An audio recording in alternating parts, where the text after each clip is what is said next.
হলে প্রার্থীদের হল ভিজিটের বা কেন্দ্র ভিজিটের অনুমতি আছে, কিন্তু যখনই কোনো হলে যাওয়া হচ্ছে দেখা যাচ্ছে শিবিরের নেতারা তারা হলে হলে ভিজিট করতেছে এবং কেন্দ্রের ভিতর ঢুকতেছে, তাদের কোনো সমস্যা নেই, প্রশাসন কোনো তাদের সমস্যা করতেছে না। কিন্তু অন্য যে কোনো ক্যান্ডিডেট যখন আমরা যাচ্ছি তখন সেখানে একটা মব সৃষ্টি করে একটা ভায়োলেন্স করার চেষ্টা করা হচ্ছে। সরঞ্জামাদির সাথে ভোট কারচুপির সংযোগটা কোথায় সেটা কিন্তু আমরা আমাদের প্রেস ব্রিফিং এ উল্লেখ করেছি। একটি হলে, সবগুলো হলে তো ব্যালট পেপার একই থাকার কথা সেন্ট্রালের, কিন্তু একটি হলের ব্যালটে কার্যকরী সদস্য বলা হয়েছে একটি ভোট দিতে, অথচ অন্য হলগুলোতে কিন্তু এরকম ছিল না। তাহলে দুই হলের মধ্যে এই পার্থক্যটা কেন থাকবে সেন্ট্রালে, যদি ব্যালট পেপার সব একই হয়? যে হলে 299 ভোটার সে হলে কেন 400 ব্যালট ঢুকবে?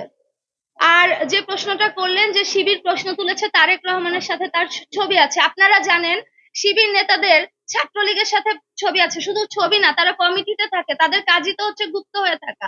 আমরা তাদের ফেসবুক আইডিটা আইডেন্টিফাই করেছি এবং যে তার যে প্রেসটা আছে এইচআর সফট বিডি আমরা খোঁজ নিয়ে দেখেছি এটা জামাত নেতার সাথে অ্যাফিলিয়েটেড। এটা তো আসলে জামাতের রাজনীতির ধরন। শিবিররা যে অভিযোগ তুলেছে যে তারেক রহমানের সাথে ছবি তুলেছে মানে সে অ্যাকচুয়ালি জামাত না, কিন্তু আপনারা দেখবেন যে এই শিবির নেতারা কয়দিন আগে এই যে ডাকসুর যে ভিপি শিবির থেকে হলো, কয়দিন আগে তো তাকে ছাত্রলীগের মিছিলও দেখা গিয়েছে।